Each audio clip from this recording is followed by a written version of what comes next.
Hello, everyone, and welcome to this evening's event. Thank you very much for taking time out of your lives in this beautiful summer sunny evening to join us. That is, at least if you're joining us from the UK. I'm not sure what the weather is like in other places, but you are very welcome and your presence is very much appreciated. Tonight's event is a Festival of Debate event.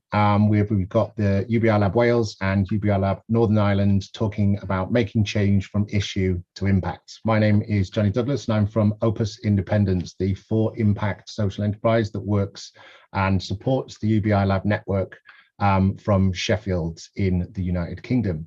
The event format for tonight will be an in-conversation with the Wales and Northern Ireland Labs, with talking to each other and discussing their experiences, illustrating some of the challenges they've faced and how they've overcome them. So we are going to be focusing quite a lot on universal basic income, but hopefully lots of those things will be transferable to many other campaigns and many other situations which you all might work in. This will be followed roughly by a kind of 30 minutes of Q&A, where you will have the opportunity to ask your questions and put them to the panel as general or for panelists, or specifically to people on the panel. Please feel free to use the chat to bring those questions to us, and hopefully we should have a Q&A function on there somewhere as well. We'll be posting links as Sam has already started doing in the chat as well, so you'll have lots of context for some of the things that are being talked about and discussed. And it would also, before we get started, just like to mention some safeguarding. So the Festival of Debate operates a no tolerance to language or behavior that is racist, sexist, homophobic, transphobic, or oppressive to fellow audience members in any way. We ask that you are mindful of these things and respectful of others throughout the proceedings.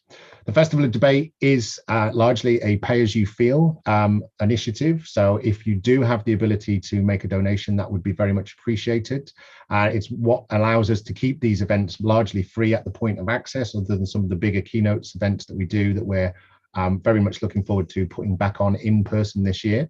But we try to eliminate as many barriers as possible to allow as many people to engage and attend. So if you do have the ability to make that donation, it would be very much appreciated, but only if you have the means to do so. And you can do that in the link provided in the chat. But without further ado, I am going to move to our panelists and hand over to Jonathan Williams, who's joining us from Wales. And Beth will also be feeding in on this first 10 minutes to get an insight into the journey so far that we've had in Wales. Over to you. Thanks very much, Johnny. Good evening, everyone.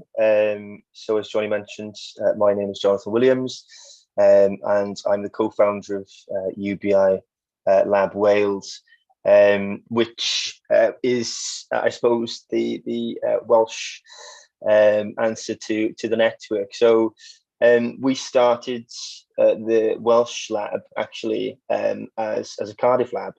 And it was something that a friend of mine, Liam Richards, thought we would do in response to the pandemic. UBI has been something that I've been following for probably the best part of 10 years now. And so we set it up, as I mentioned, as a response to the pandemic. And I suppose within a couple of months, I think it sort of grew a lot quicker than we anticipated. So the initial idea was to set it up so we'd get a pilot in Cardiff, for example. But as it grew and as people become more interested, and politicians like Beth, who has been, an incredible help to us, an instrumental part of what we've been doing really in Wales, got involved. It grew into the Wales lab, and from that, we now have, I think, 7, including the Wales lab, labs in Wales, which I'm going to try and reel them off here. Forgive me if I forget some of them, but Gwynedd, one in Gwynedd, which is in North Wales, Swansea, Cardiff, RCT, Newport, Caerphilly, and Wrexham. I think that's all of them. And what we did was, lobbied politicians, and so initially we sort of set it up as well, aimed at council level. So we were sending letters to councillors asking them to pass notices of motion in their councils, which would effectively support a trial in their area if it was an opportunity to have one. And we had a couple of those motions that were successful, which we sort of got a fair bit of press with as well. So we got one in Cardiff. No, Cardiff didn't do it, sorry. Swansea did it, Gwynedd did it, RCT did it, and Cardiff, the leader of Cardiff Council, wrote to Mark Drakeford, who was the First Minister of Wales, asking if they could do it. It was an alternative to the motion, so to speak. So, like I said, that got a lot of press. We really sort of, built relationships, I suppose, with local reporters and made sure that they reported on it, and that would then go in Wales Online, which caused a bit of coverage as well. And from there it grew to the Senedd. So the Senedd then passed the motion. So Jack Sargent put a motion in front of the Senedd, asking the Senedd to support the trial, which they did. It wasn't legally binding, unfortunately, but it was certainly a statement of intent, which started, I think, a national conversation in Wales. It was already, like I said, at sort of a local level with these motions that we were doing at council, but I think that really kicked off a national conversation. And then from there, we set up the Pledge for UBI campaign, which in the run-up to the election, the Senedd elections in Wales, we asked candidates for the Senedd election to pledge their support if they were elected. I think we got like 100 something. Sam will probably tell you in the chat how many we got. And from those candidates, 25 of them then got elected. It was a progressive majority. None of the Tories signed the motion. Shock, I know. And I think, had some of the government ministers actually signed the pledge, we would have got a majority. But of course, if you're in government, you can't do that. So yeah, and then it blew up from there. We got the Senedd agreed to run a pilot. We're now we're sort of still designing the pilot. I'm on the technical advisory group. I'll get my words out there. And it's looking like the pilot will kick off this time at some point this year, hopefully. So that's a seriously quick run through of what we've done in Wales. And I'm sure I've missed loads out. But I suppose over to you, Beth, if that's okay.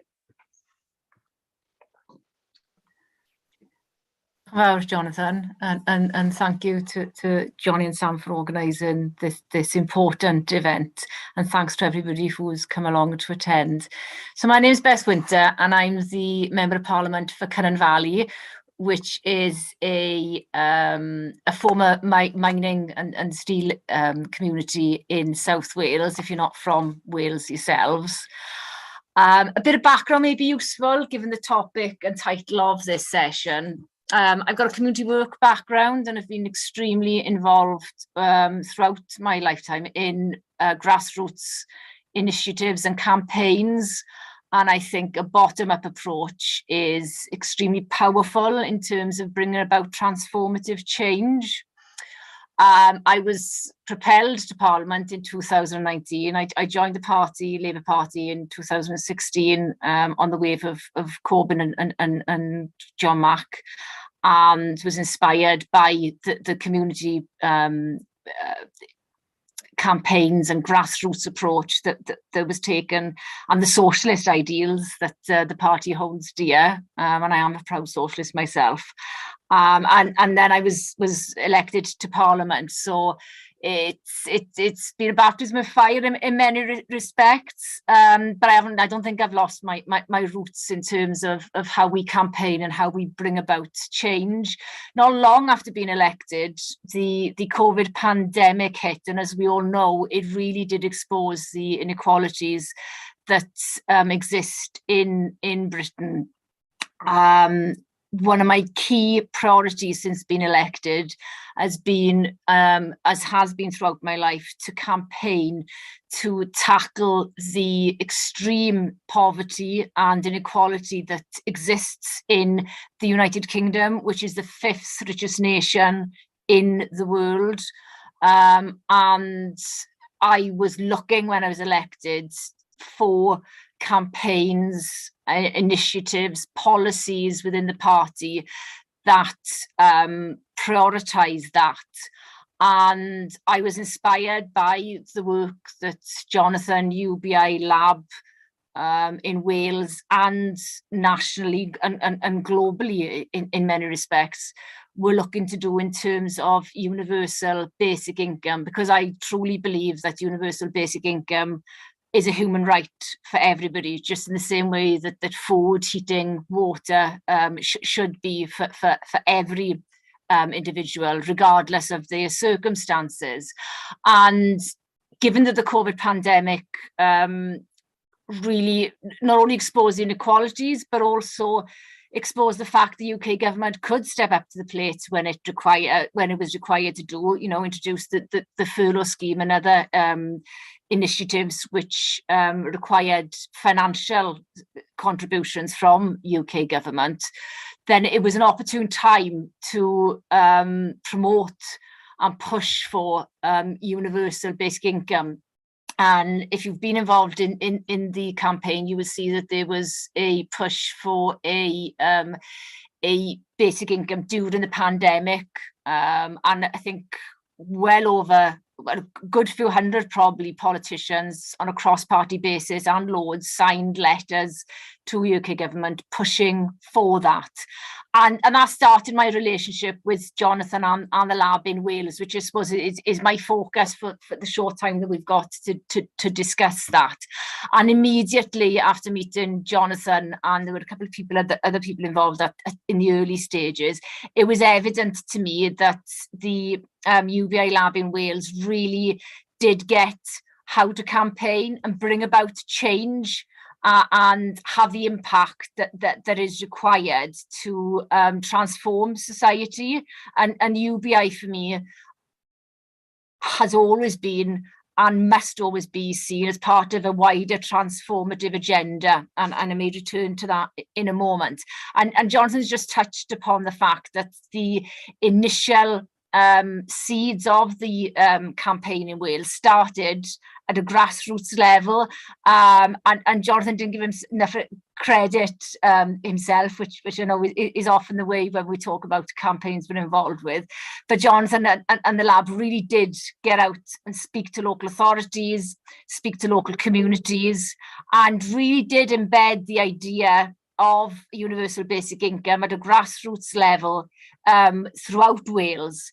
And then the campaign grew. And then once those seeds were established, it was about cascading the importance and value of universal basic income, taking a bottom-up approach.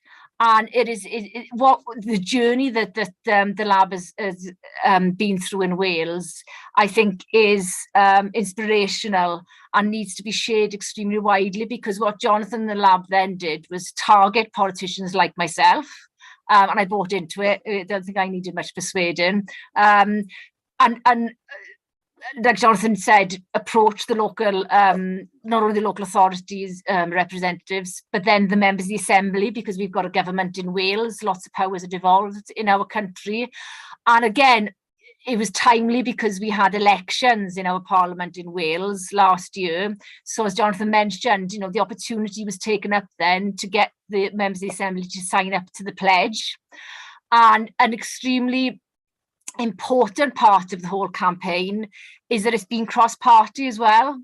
And Plaid Cymru, which is the Welsh Nationalist Party in Wales, the Greens, Lib Dems and Labour colleagues signed up to it in Wales. So you had this cross-party consensus. And it has also been extremely helpful in Wales, I think, that we do have a progressive Labour government, and in particular a progressive First Minister in Mark Drakeford, who understands universal basic income. It really did help, I think, and he's always had an interest in it himself.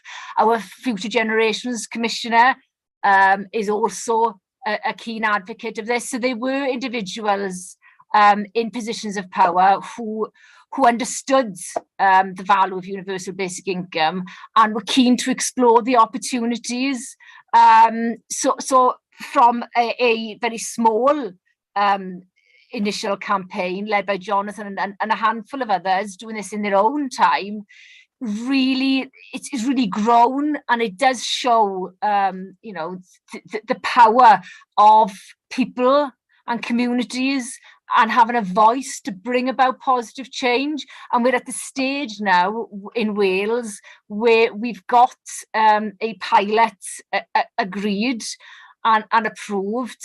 And as Jonathan just said, it's going to commence imminently with care leavers in Wales. It's not, you know, there's been some discussion about whether it's a true UBI.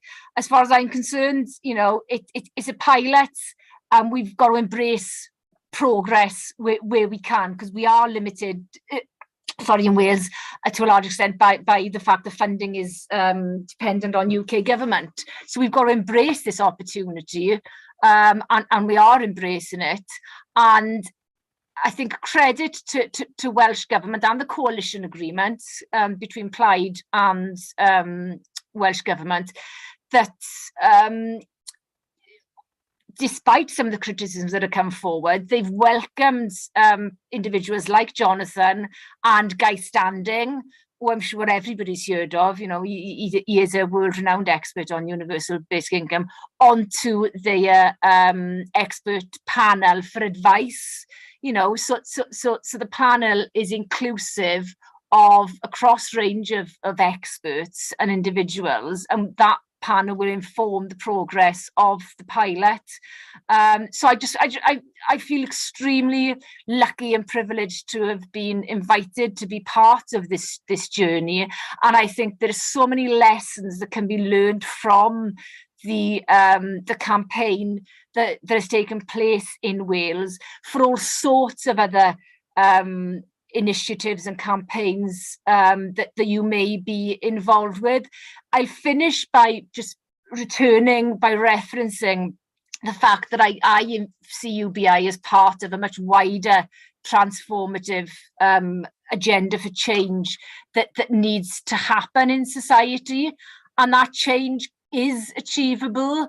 And there are a whole raft of policies and initiatives that I support to try and bring about, you know, the huge change that needs to happen to tackle inequality, poverty, and injustice that happens in this society. But so many lessons can be learned from what's taking place in Wales. And I'll never tire of thanking Jonathan and others who instigated this pilot for the hard work that they have and continue to do to promote universal basic income. I leave it there because I could go on all night. But yeah, diolch yn fawr. Thank you. Wonderful. Thank you, Beth, and thank you, Jonathan. That's a really good overview of the amazing journey that we've been on in together, and supporting you guys in doing the incredible work that you've done. And I think when we all started this out, when I first spoke to Jonathan in May 2020, if we'd have achieved half the things that you guys have managed to do in looking forward, we'd have been amazed. And you've done so much more, and there's more to come, which is fantastic. We are now going to hand over to Patrick, who's joining us from Northern Ireland, while he is out canvassing, for a similar overview of what's been going on over there.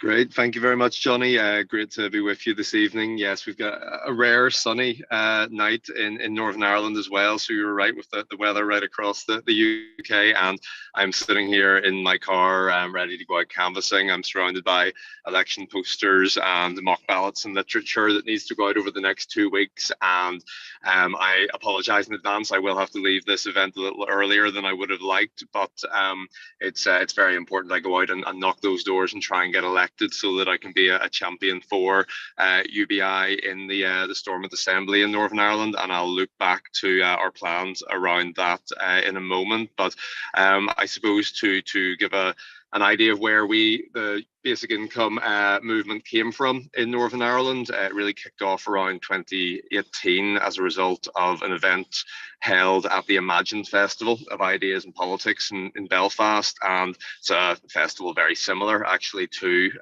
yourselves over there. And there's a handful, maybe 30 people in a room, and there were about 6 of us at that event who said, you know, let's turn this into a more formalized thing. Let's set up some sort of group, and out of that we had Basic Income Northern Ireland formed, and we were all fairly, you know, new to UBI. I was actually starting a PhD on the topic, and we were all, you know, average punters who just wanted to look into the idea further and hold a few information events and raise awareness of the idea. Then when the pandemic hit, we really saw the opportunity to capitalize on the renewed interest and awareness and momentum behind UBI, and the conversations that people who we never would have thought were having conversations about UBI were having, and proposing it as a potential solution to the challenges of the pandemic around economic security. So, for example, in Northern Ireland alone, we had the party leaders of the DUP and Sinn Féin both tweeting their support for UBI in the early stages of lockdown, which we never dreamed in our wildest dreams would have happened. But we saw there an opportunity to make the most of that. And at that point, I reached out to the lab network, who I'd been following for a while, and said, I think it's time that we link up with you guys and try and push for a pilot of UBI in Northern Ireland. And out of that, we founded UBI Lab Northern Ireland. One of our first bits of work was around trying to frame what a pilot or trial, we actually say a trial of UBI would look like in Northern Ireland. And our idea was framing basic income as a peace dividend.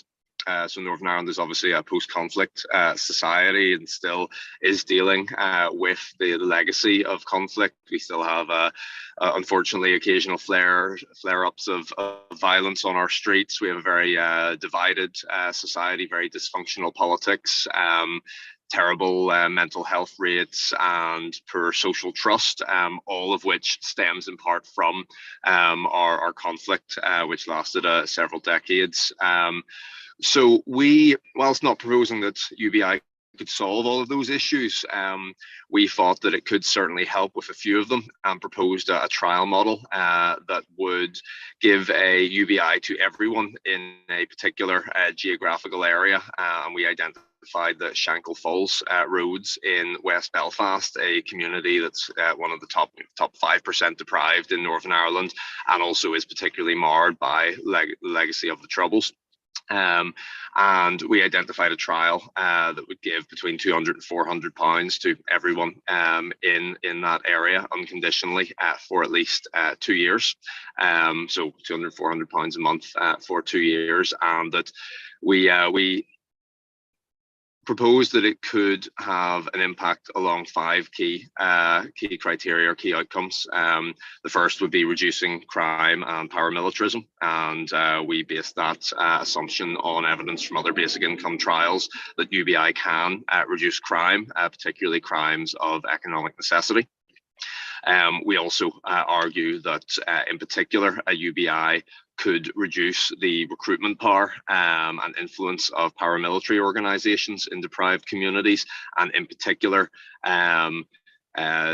stop their influence over young people in those communities, sucking them into, you know, drug dealing and you know, other forms of paramilitary activity and crime due to their economic situation, economic precarity. So our second outcome was improving opportunities for young people, because basic income trials have shown that with a basic income, young people are more likely to stay longer in education and actually improve their educational outcomes.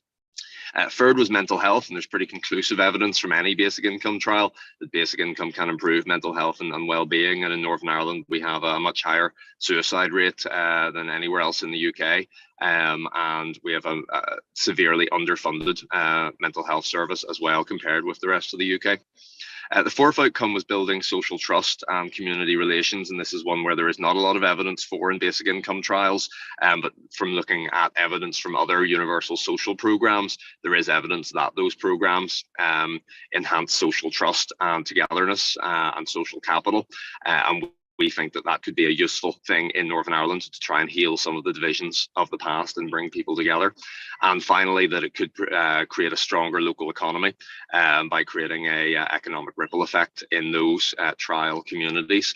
So those are the 5 fairly lofty and ambitious aims that we argue a trial of basic income in Northern Ireland could achieve. We took that trial proposal, which was published in September 2020, to local councillors right across Northern Ireland, mainly starting with my own party, the Alliance Party, because I had those networks asking if they would take a motion in support of UBI to their respective councils.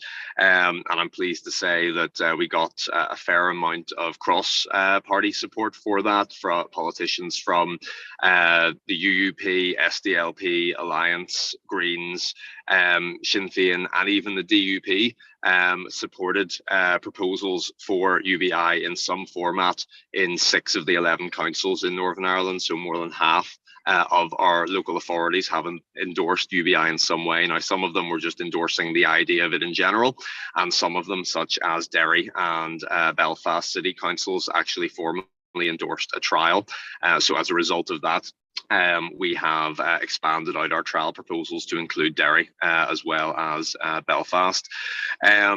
So on the back of that momentum generated at local council level, we established a steering group of local authorities and some welfare rights organisations in Northern Ireland, and that is organised by the UBI Lab Northern Ireland, supported by the wider UBI Lab network, and that meets quarterly to develop plans for a trial of UBI in Northern Ireland. Our main focus over the last sort of year and a bit has been on a feasibility study akin to the one that was completed in Scotland in June 2020. So in that, we plan to look at the cost of UBI, look at the impact it would have on poverty rates and inequality, look at obviously how much it would be and how we would fund that. We also want to generate a UBI calculator where anyone in Northern Ireland could go online and see how much better or worse off their household would be as a result of receiving the proposed UBI. And also uniquely for our feasibility study, we want to do an agent-based model of UBI, which is a computer simulation which can evaluate the potential social and behavioural outcomes of UBI. So that would look at, for example, things like mental health, involvement in crime and paramilitarism, social trust and community relations. So that's how we hope to build on our hypothesis around that. And once that feasibility study is completed, hopefully by sort of September, October this year, we hope to take those findings to Stormont, to the Department of Communities, and lobby them to deliver that trial, which we estimate will cost between £2 and £4 million, depending on how much the UBI is set at, and then deliver that.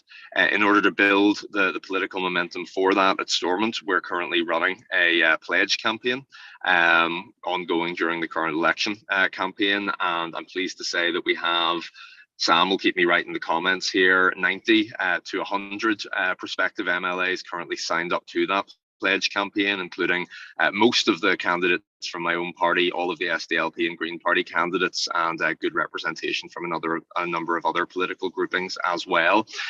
So hopefully through having that firm support from across the political spectrum in Stormont, we will have a number of ready-made UBI advocates there who can support our calls for a trial, take on board the findings of the feasibility study, and put the pressure in the right places in the right government departments to actually go and deliver that trial of UBI as a peace dividend, which we then hopefully will provide the case, the evidence base for a full rollout of UBI down the line. I suppose our main challenge will be getting the tax revenue raising power to do the UBI. We actually are in a good position where we can vary our benefits payments, unlike Scotland, which that was the major finding of their feasibility study, that they weren't able to do a UBI trial because DWP wouldn't give them permission. In Northern Ireland, we could do it if we wanted to, but we would have to fund every penny of it ourselves.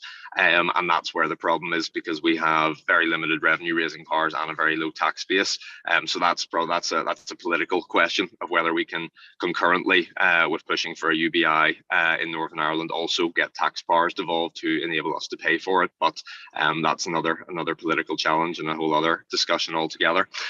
So yeah, that's it in a nutshell. I'll stay on another few minutes here, but unfortunately then we'll probably have to shoot off, I'm afraid. Thanks, Paddy. Hi everyone, my name's Julie Hoey and I'm based in Northern Ireland like Paddy, and I was one of the group of 6 who came out of the event that we met at in the Imagine Festival. So it's good to be here tonight to meet so many other people who are motivated to come along on a Friday evening and think about ideas that at various points of history and in various places around the UK, around Europe and around the world are at different stages of acceptability, of even awareness, of acceptance, of sort of dissent, and also of misunderstanding. So there are so many different ways that people understand universal basic income, and of course we can make that into a strength as well as recognising it as having some challenges for us in how we communicate. I think I just want to add a few points to what Paddy has said. Paddy is the sort of mastermind and our leader, in the sense that he is in with the bricks through the work that he's done on his doctorate, and through the work that he's doing now, campaigning and trying to build a consensus for UBI and build that awareness and the ability to talk about it, particularly amongst those who are elected representatives in the different parliaments. So that's something that's really, really important for me. From a personal perspective, my involvement in UBI came about through sort of a coalescing of lots of different interests. I think one of my big things in my life that has coloured what I've done and how I've done it has been a sort of passion that when people do work, whether it's paid work or unpaid work, that's recognised as meaningful, and that we make it matter, that we say thank you to people who serve us and care for us, and that we treat people as people and not resources or units of economic benefit, and therefore that's always been really important to me. I think the other thing that's been important to me is how we operate our systems to allow for creativity, and when we advocate for poor quality work, and we advocate for an economy that drives people into meaningless work in order to put food on the table and have heating and all those things, it feels like we've lost the capacity to allow people to innovate, to create, to dream, and to imagine better worlds. And I think there is something about keeping us in a place where we are not imaginative, and that is an aspect that draws me to UBI, that it frees people up from this connection that they need to be paid for work, and the stuff that they're not paid for is of less importance and less relevance and less value. I feel like we can reframe how people contribute to life. So I spent most of I'm from Northern Ireland. I lived most of my adult life in Scotland and was involved in local and national government policy there, but also involved in community work in my local community in Glasgow.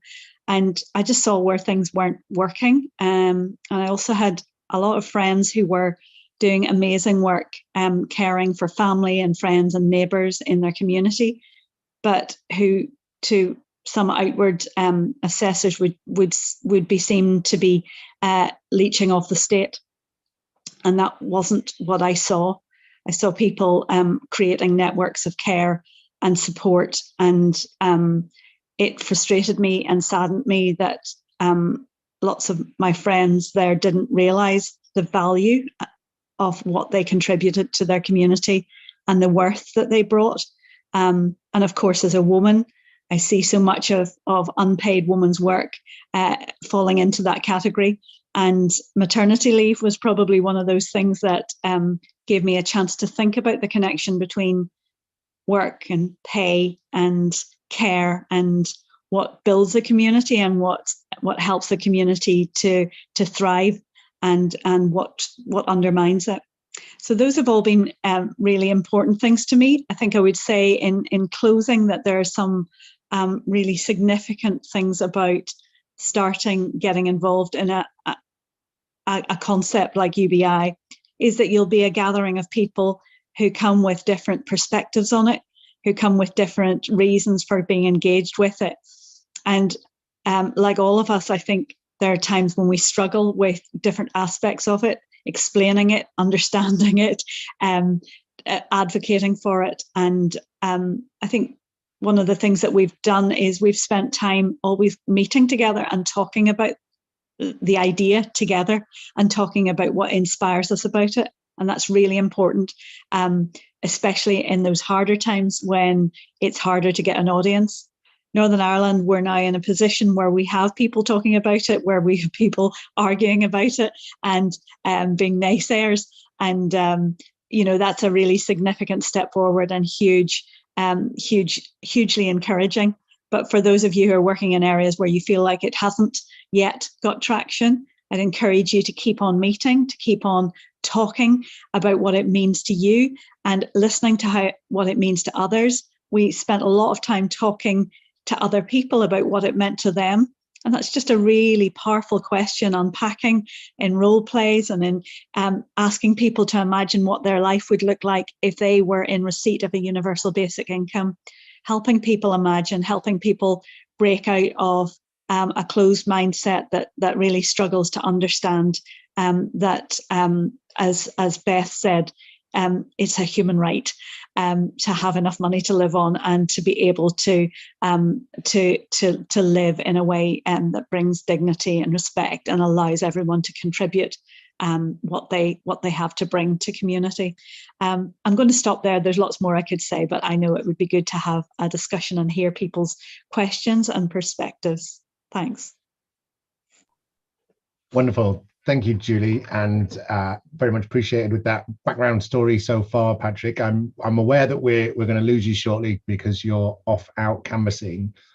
So if I could come to you next, one of the things that I wanted us to kind of also have a discussion about is kind of some of the challenges and barriers and hurdles that you've had to overcome, because I think a testament to the amazing work that's been done. It looks like this amazing thing that sometimes from afar can seem out of reach of a lot of people, but obviously there's been so much work in kind of trying to understand what the issues are and how you get to talk to people and how we break through different kind of gatekeepers to get to a point where we can engage with people at all sorts of different points. So I wondered whether you'd be willing to share some of the kind of harder things that you've done in terms of the fact that there's been some real challenges and some barriers and some hurdles that you've had to find your way around or over or sometimes through in order to be able to achieve all of these wonderful things. So if I could come to you first, Patrick. Yep, sure. I'll add it on that, and then I will have to go, unfortunately. I suppose because we've gone in at that, I suppose, elite level in terms of trying to lobby local politicians to bring things forward, and that has worked quite well to an extent in terms of building momentum and getting successes in terms of motions passed. The main challenge has been keeping that momentum going, particularly as COVID has regressed and become less of a issue, and we had furlough and other programs that sort of replaced UBI in the public's consciousness. We have see not a lessened interest in UBI, but it's not at the top of the agenda anymore, and politicians are no longer talking about it as much or as interested in it as they were. So trying to keep that momentum going has been the biggest challenge, and just sort of watching out for politicians who pay lip service to things without any sort of genuine commitment. I suppose one of the best examples of that was one of the councils, Antrim and Newton Abbey, who wholeheartedly endorsed a UBI trial, quite to our surprise, given it was a DUP-controlled council. And then when it came to putting in some funding for the feasibility study, said, oh yes, absolutely, we'll put in 15,000 for that. And then added in an amendment at the end, as long as all other councils in Northern Ireland donate the same amount. Which of course completely scuppered us, because we didn't have support from all of the councils in Northern Ireland. We had half of them on board, and we just simply didn't have the capacity to go around and pass motions in all 11 councils. So little things like that, where politicians are making positive noises and saying yes, in principle, absolutely, and then when it actually comes to the brass tacks of getting down to funding and getting work done, are changing the direction that they were on previously. That's probably the biggest challenge. And I think trying to counterbalance that with a grassroots movement, where ordinary citizens and voters are saying to politicians, this is something I want to see, this is something that I think can have an impact, can change people's lives, etc., is probably the most important way to get around that. So certainly the work that Sam and Kieran and others have been doing around the pledge campaign, engaging with politicians on Twitter, is an important piece of that work. But we also need to do more in terms of building that grassroots network, that constituency base of local people who understand UBI, understand the change it can make, and can apply pressure to politicians to push for a trial and a full UBI outside of when it is politically palatable to do so.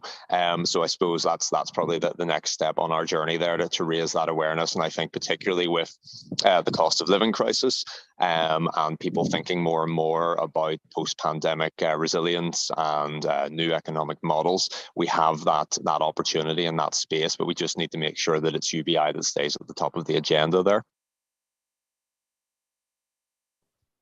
Brilliant. Thank you, Paddy, and very much appreciated for your time. Best of luck with the canvassing this evening and for the duration in the lead up to the 5th of May. Great. Thank you very much, Johnny, and good luck, everyone. Thank you all for being here. Enjoy the rest of your evening. Nice one. Cheers, mate. So really interesting, kind of navigating those political spaces and also kind of different people's interests, because universal basic income is potentially connected to so many sort of challenges and things that as a foundational level that it could have an impact on. So if we go back over to Wales, any reflections, Jonathan or Beth, on some of the kind of hurdles that you've had to probably firstly identify and then try and find ways round and over? Do you want me to go Beth first, or?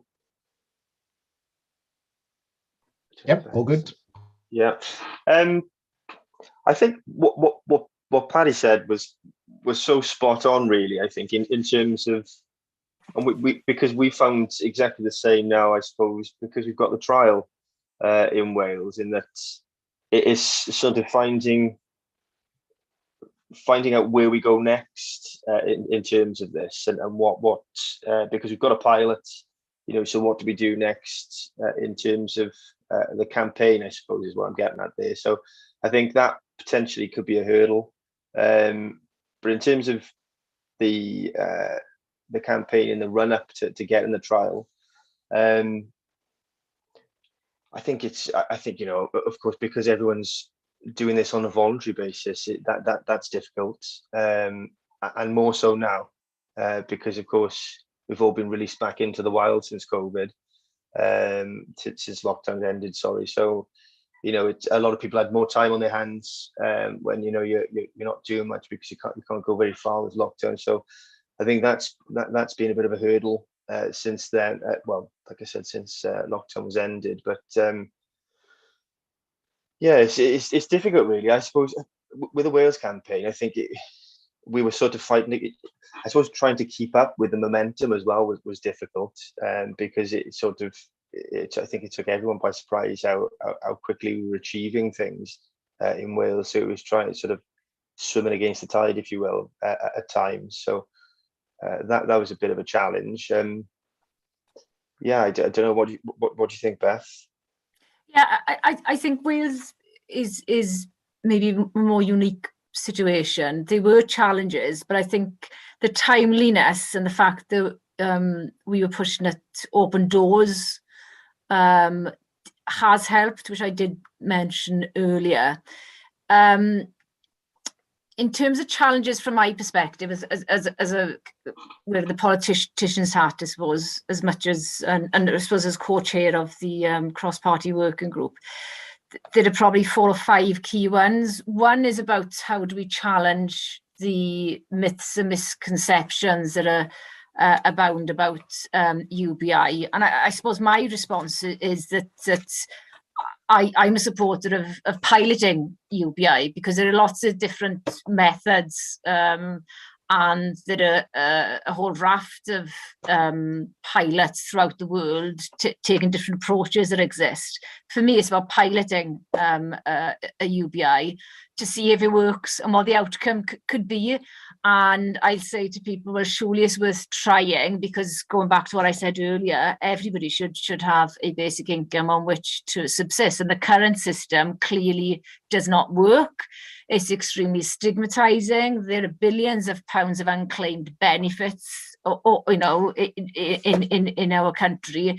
So there's got to be a better way. So let's at least trial UBI, which is why I got no problem with the one, and I embrace the pilot that's happening in Wales, because it's trying to do things differently. We've got to commend Welsh Government for doing that. So there's constantly, and there's the right-wing agenda as well, which comes up regularly, about the libertarian approach to UBI, which we need to challenge as well. But let's give it a go. There is nothing lost in piloting it, and then we as long as we've got proper evaluation tools, a very comprehensive methodology, and ways in which we measure the outcomes, then we can learn lessons from the pilots that take place. And there will be lessons from the Welsh ones. Welsh Government acknowledge that, but hats off to the fact that they are looking to do that.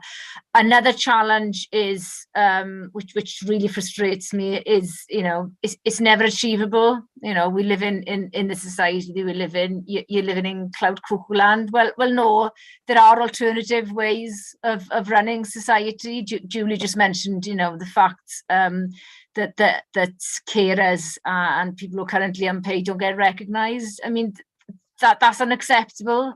I go back to the basic human rights approach that everybody should get recognition for the work that they do, whether it's in the home or outside of the home. There's a different view for me. It's a socialist perspective, that society can and must be transformed, because the society that we've got now doesn't work. So it is achievable.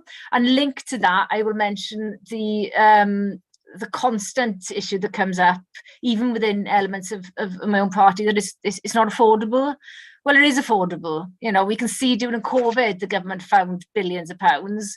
And I don't tire of referencing the fact that a wealth tax can raise in excess of £260 billion. The money is there within our country. Unfortunately, it's distributed inequitably at the moment. So it is affordable. If we want it to work, we need to redistribute wealth.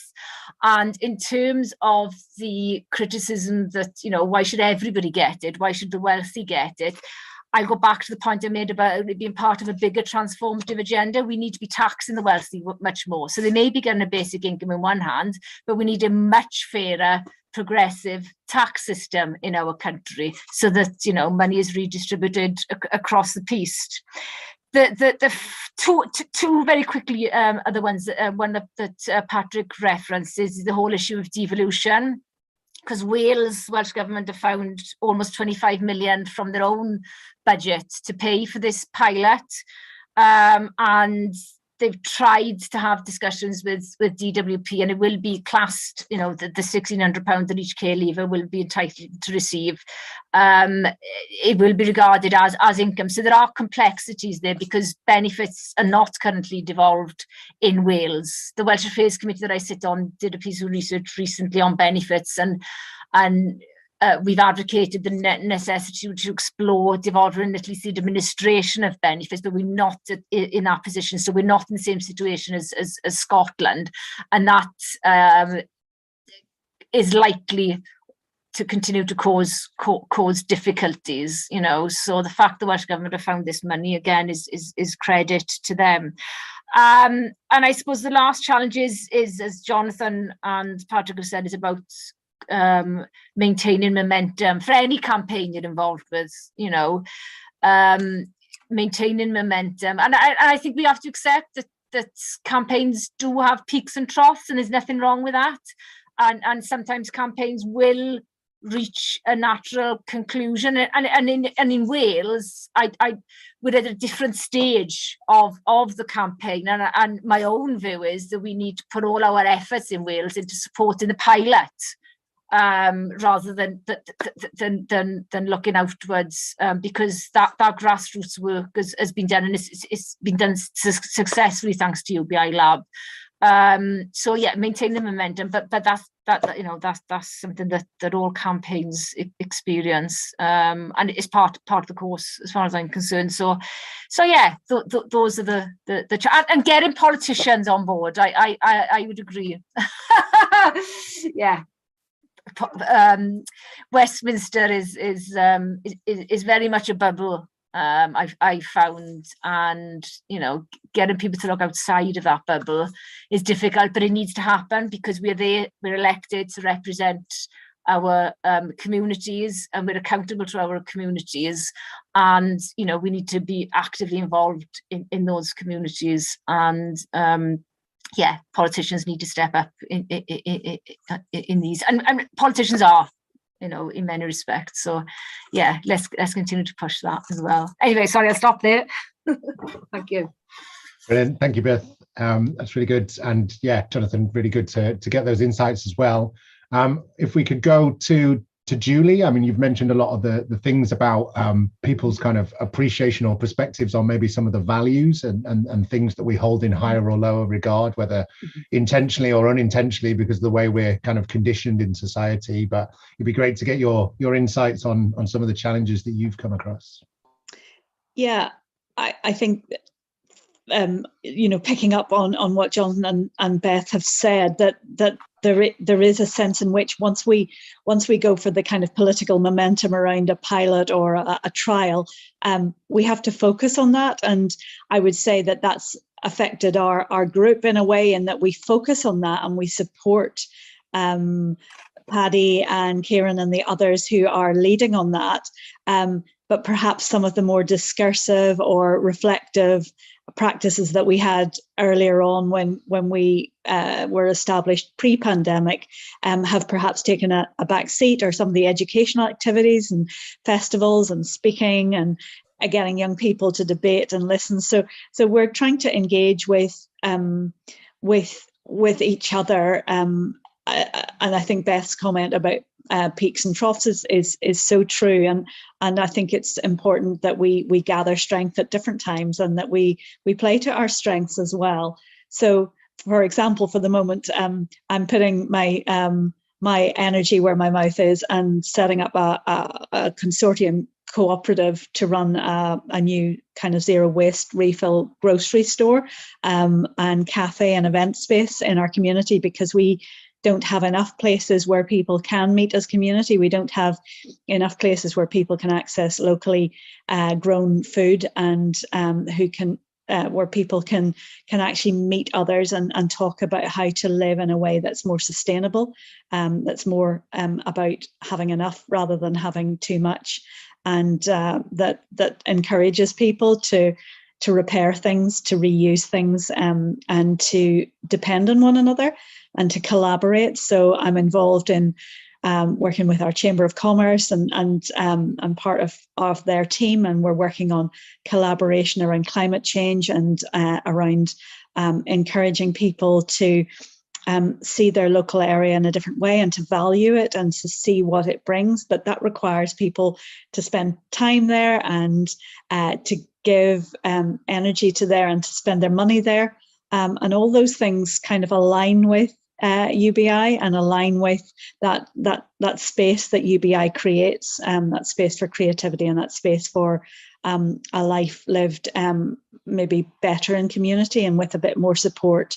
And mental health is another area that I am particularly involved in supporting, structurally and personally. So they're all the benefits that I see around that, and I think of our colleagues in Basic Income Ireland, who are very much driven by the sustainability agenda and driven to also by a concern around people's mental health and their well-being. So those things mean that many of us who started the movement have in some ways taken a back seat because we're pushing forward with other initiatives that will act as a support to some of the key issues that we've talked around UBI. But we remain excited about it, and it's so exciting to see the momentum and to support that momentum and to gather and reflect on where next. Just one small thing that we're doing, we're looking at making sure that each one of our local libraries actually has a copy of Guy Standing's book, and we're looking at encouraging debate in our secondary schools. It's quite a big thing in Northern Ireland. People do quite a lot of it. There's a thing called whataboutery here, but maybe there's whataboutery where you are too. But we're just trying to continue to think about ways that we can act locally to impact more broadly at a regional, national and international level, and to sort of contribute to that choir of voices that says this is not the only way, there is a better way. Thanks. Brilliant. Thank you, Julie. We are going to move to some questions that have been posted in the chat. If you would like to read it out yourself, do let me know and put it to the panel in person. I can unmute you and you can do that. But our first one is from Lottie, who's joining us from Cornwall, which I'm going to read out for her. Lottie says, are you worried that the trials are too short to see any of the longer term benefits that are meant to come about? If the results aren't clear cut enough, people might use this as an excuse to write off the whole idea, and we might not see the true benefits for years to come. Anyone, any thoughts on how we effectively model things in a short enough time frame that it gives us a good insight into some of the bigger or longer term benefits?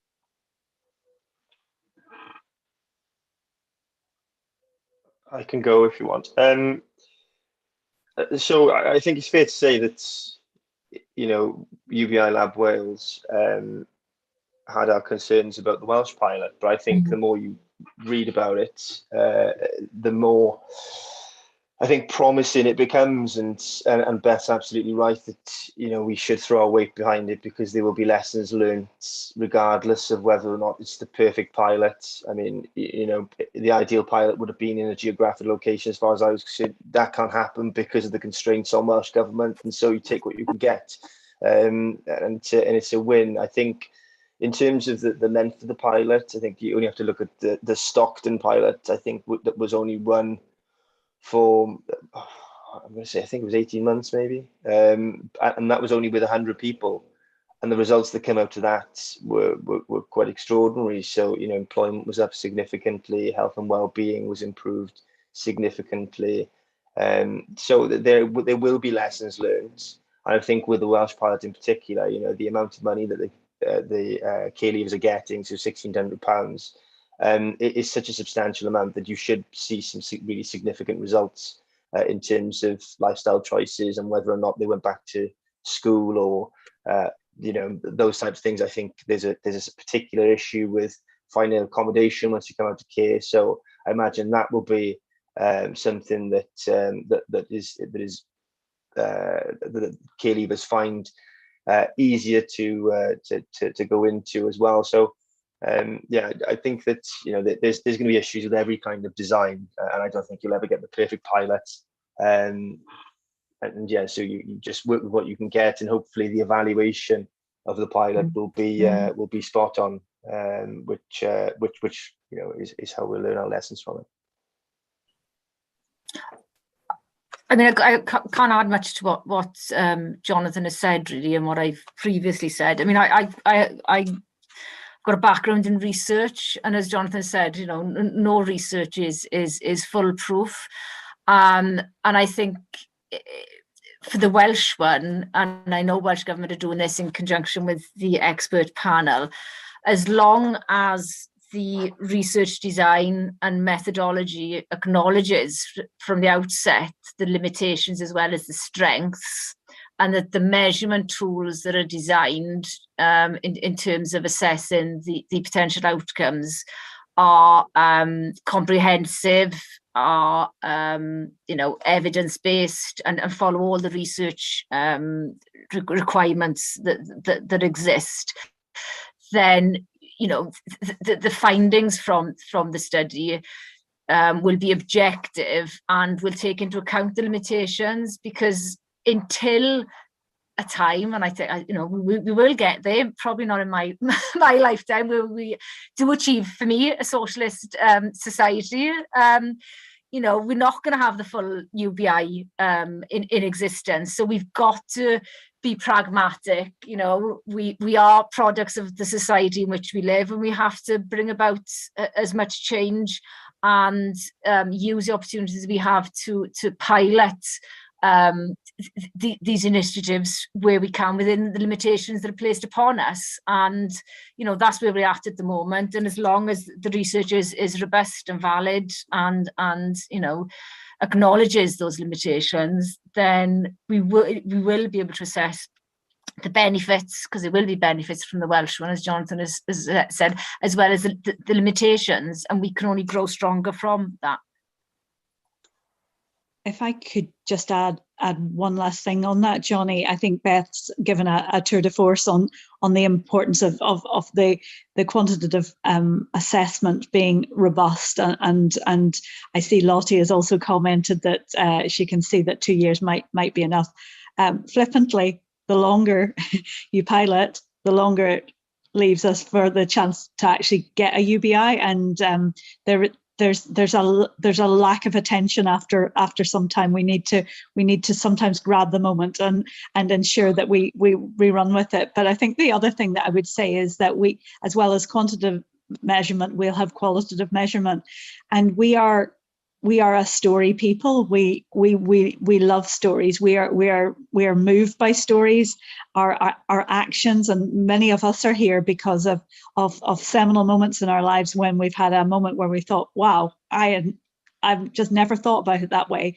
And I think for me, one of the most fascinating things was hearing some of now I'm going to forget the name of the woman who did the storyboards, but basically the people who had received a UBI, and they wrote their story on a card and had their photographs taken, and those stories were just so powerful. And I really think people's stories will be powerful because people's minds will be open to potential that they've not been able to explore before, and people got tiny little tastes of that through furlough, which I think is going to have some resonance for hearing those stories again. So I'm hopeful, but good question. Thanks.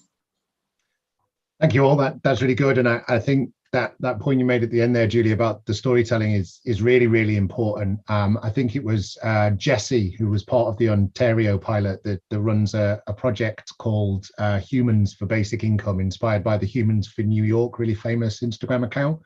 And she was actually a participant in the Ontario pilot, and she used that as an opportunity to follow her dream and become a professional photographer. So although the pilot unfortunately got cut a bit short and didn't really run for the full length of time everyone was hoping for. She just managed to get her qualifications and her experience while getting a universal basic income, and decided to give back to the whole project by going around and talking to other participants, which was amazing. And also just with the Stockton pilot being mentioned, they specifically split the 125 people that were involved in that pilot. So 100 of them were done in a much more kind of closed, not talking to people about their experience, not really having much interference, and much more of the kind of academic rigorous side.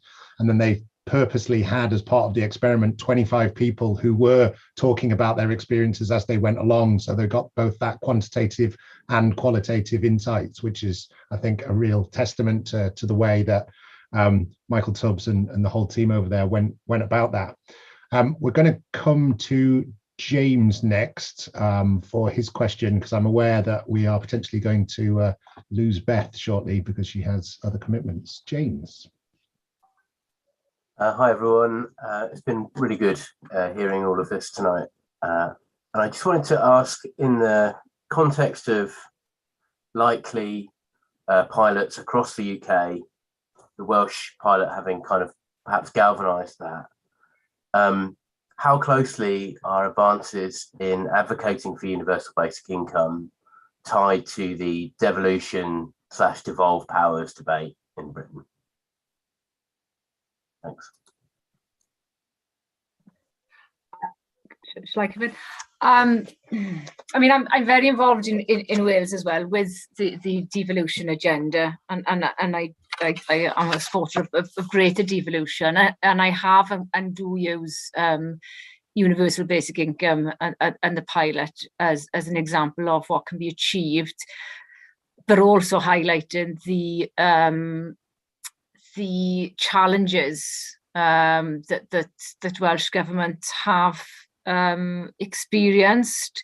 So I think it is interlinked, but it could be stronger as well in terms of the need for further devolution. I made reference to the Welsh Affairs Committee report that we published in Parliament, and a key ask is about exploring the further devolution of we focus on the administration of benefits. I know Welsh Government, and I do share some of the concerns about devolving the whole gamut, because there is a huge beast, the welfare system, in terms of the finances, you know, and I am a pragmatist as well as an idealist in many respects. So they are interlinked. I think they could be linked more, and I think the pilot, and I hope this is going to be part of the evaluation. I'm looking at Jonathan because he's sitting on the expert panel.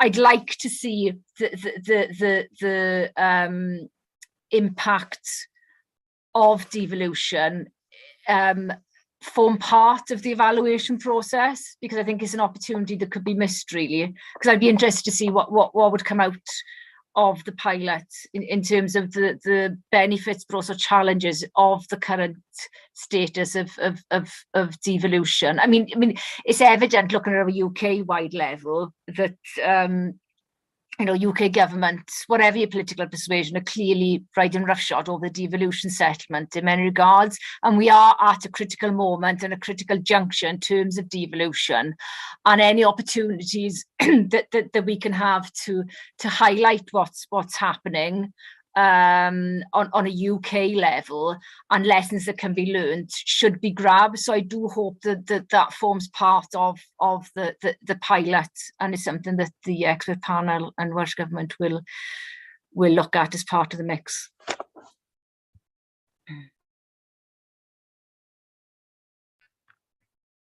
Any more thoughts and reflections on how UBI and the devolution agenda linked?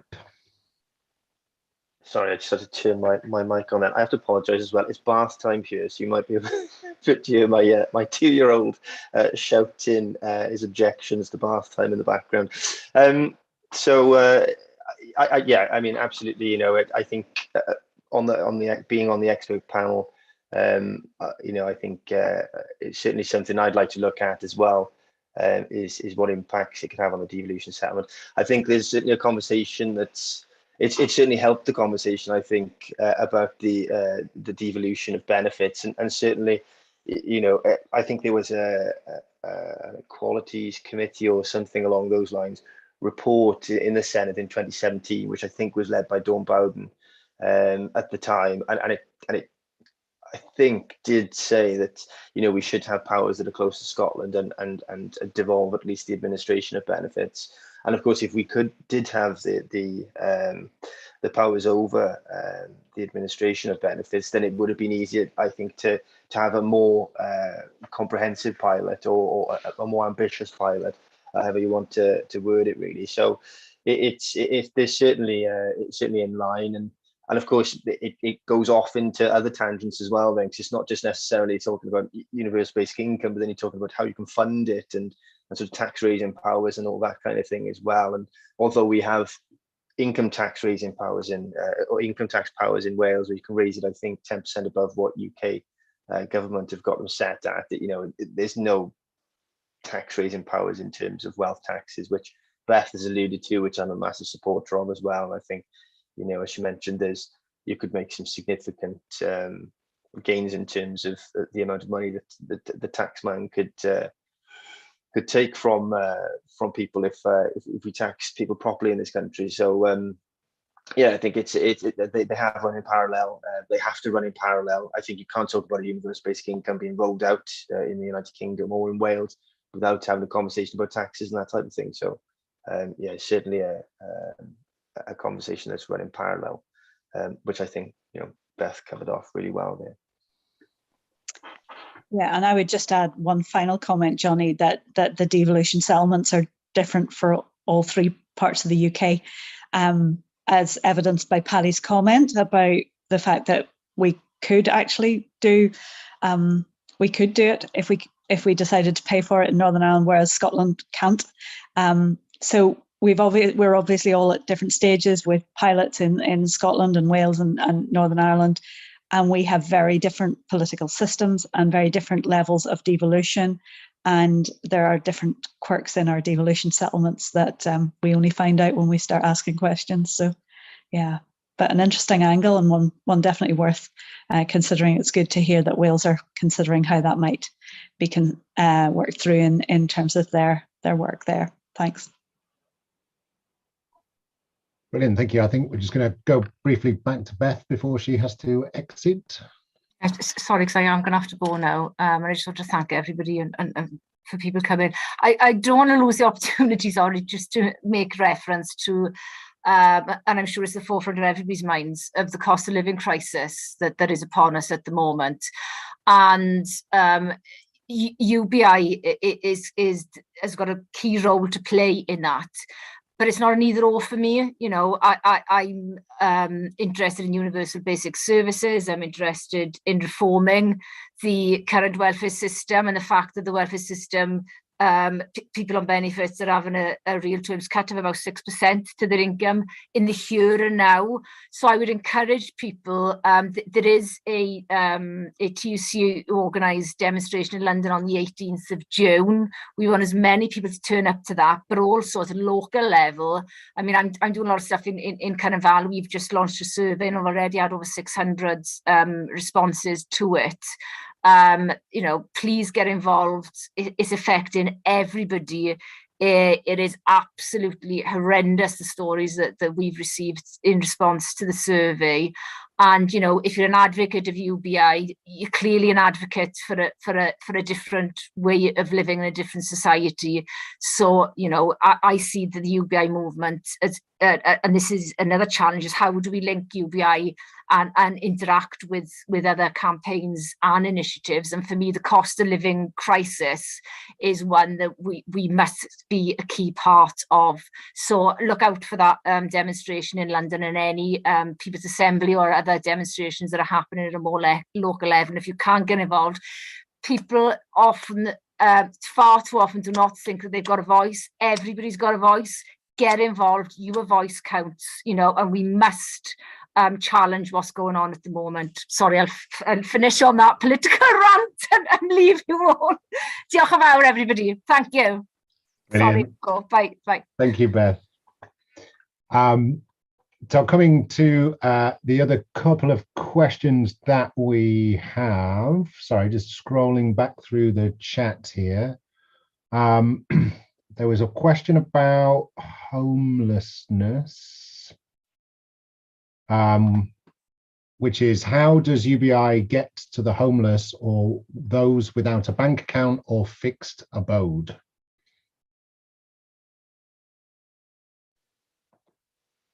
So I'll jump in on this one quickly, just simply because it was, well, there was a pilot in London, I think in 2009 it was. So anyone who's read Rutger Bregman's Utopia for Realists, I think that's the name of the title, that there was a pilot that mentioned, there was mention of a pilot run for homeless people in that book, and it had some really fascinating results. And it was something actually that interested me before I got in touch with the network, because I'm a lawyer by trade, and I set up a pro bono advice clinic for homeless people. And I was thinking about how potentially we could, suggest to people that come to the pro bono clinic whether or not they could form some sort of trial. It was something that we were messing around with before the pandemic hit. So it can be done. How you do it, I can't remember how they did it in the book. I'm not sure that they give too much details in relation to how they did it, but it can be done, I suppose, is the answer, because they did it in London and it was really successful. And one of the, not only did these people find permanent accommodation, but they found jobs. They reconnected with family, which I thought was a really nice story, and goes back to something mentioned earlier about these stories being really important in order to get people involved in these types of ideas. So it can be done, and have a Google about that pilot, because you might find out. You don't need to, Jonathan, because Sam's already done it. It's in the chat. Yes, excellent, Sam. I forgot about Sam in the chat. There you go. It's amazing. Yeah, that pilot's a really interesting one and worth a read. And I think the other thing to say is that when we need to do something, we find ways to do it. We needed to find homes for homeless people at the start of the pandemic, and we made that happen. And that has disrupted and changed policy. We also needed to offer vaccines to homeless people during the pandemic, and we found ways to do that, albeit that sometimes we got it wrong. So I think, that there are ways and means. Others who are particularly keen on the technical advances that we have, we'll look at all sorts of different ways that we can give people a universal basic income without an address or whatever. But we always say that, so pre-pandemic, we always said that you couldn't get any NHS treatment without certification and without the right to that NHS. But of course, we wanted to give people, we wanted to offer vaccination. So we made, it was there is a way when there is a will. So therefore, I'm sure we can find that. But if you read the story, it might be worth asking the person who did the pilot how they did it. But I think it was linked to a shelter, which would suggest that there was administrative support there, which would allow for that to happen. But a really encouraging example to read. Thanks. Brilliant, thank you both. I'm conscious of time. We are fast approaching 7:30 when we said we'd wrap up for, and I'm very aware it's kind of Friday evening and the weather is still nice. So I'm sorry if we haven't got to everyone's questions in the chat, but I'm going to finish with this question that we've had, because I think it's a nice place to step off from. If any of you that have submitted questions haven't had the answers to everything you wanted, obviously do get in touch with us, and we will endeavour to respond with more information for you. But yeah, we'll take this last question, and then it'd be great to just get a couple of kind of closing remarks from both of you. But the question is, where does the UBI movement need to make alliances with other movements, think tanks, or civil society groups to illustrate the potential impact of a universal basic income on other issues of collective concern? I don't mind going first again. I think in terms of making making connections or working alongside other movements, obviously that's imperative. I think working with anyone involved in climate movements, I think of course that's probably the question of our age. It will be now for generations to come, the climate, and there are some arguments about how this could help with climate change, because people won't need to move around as much and use transport potentially, because they won't need to work as much perhaps. So there's there's an argument to sort of link up with those types of movements. In terms of, I think one for me particularly, because this is how I got into the idea as well, because I was a long time ago as a trade union rep. But I think the trade union movement is a movement that we really need to back this. And I think if they really threw their weight behind it, then of course there's a very good chance that the UK Labour Party would throw their weight behind it, which could be a game changer in terms of getting this idea on the UK political agenda and in Westminster. So I think the trade union movement would be one, and I think personally, I think there's trade unions are, some at least, are reluctant to back the idea for different reasons. But I think it could strengthen collective bargaining, for example, because you won't have to put up with bad employers, because you'll have that safety net that you can fall back on if you needed to leave a job where you were treated particularly badly, or it had an impact on your mental health, for example. So that would be my suggestion, is the climate movement, the trade union movement, and any sort of, as Beth alluded to as well, any sort of campaigns where they're advocating the eradication of poverty, and if food banks, I think that could be another area. But there's so many progressive campaigns that we can link up with, and I think that's something that we need to work on going forward. Now that UBI is taken seriously, it's in the political mainstream, and it's no longer considered a bit of a crackpot idea, which it was when I first started reading about it. I think when I first started talking to my friends about the idea, they used to raise an eyebrow or two, but it's good now to say I told you so. So yeah, that's my 2 seconds. I would back up what Jonathan has said, but I would say that it's good to choose your moment. We've found, so Paddy did quite a lot of interviews, and we as a group focused a lot of our attention in our early days on civic society and working on informing and debating and discussing the idea, the concept, when it wasn't really talked about very much, with lots of different representatives of civic society, to see who was most engaged with it, who was most involved and interested in it.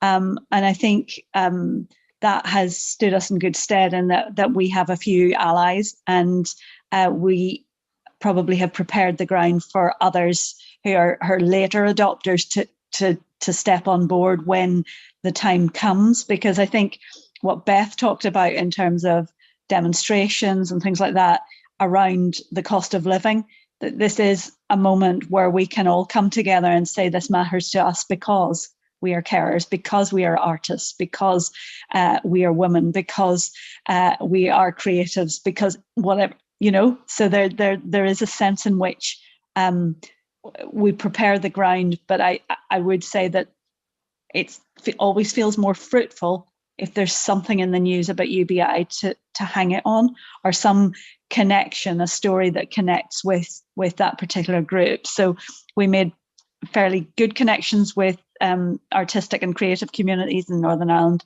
during the pandemic, because so many of them were freelancers, weren't in receipt of furlough, and therefore felt very much left behind, and were really quite interested in the concept of UBI. And we did an early sort of campaign during the pandemic, that there was a need for a recovery, universal basic income. And whilst we got some traction on that, clearly we didn't manage to make that happen. But furlough did give us a way in. And the other way that I find to unlock people who are unwilling or can't quite grasp it is well, some of our older members talk about their pensions as being their UBI, and those of us who are parents get a UBI. As parents, we get child benefit every week, regardless of our income, and it does help people enter into the discussion or find a way in to understand the overall concept. So we find that helpful in working with those groups, but absolutely a coalition. And I think the work that UBI Lab Network has done and other bodies who've been involved in sort of stimulating the conversation have been really significant, and we can build on that and be stronger together in all of that. Thanks. Brilliant. Thank you both once again. So, as I mentioned, we are fast approaching our end time. So any final thoughts or reflections, calls to action, or provocations for our audience?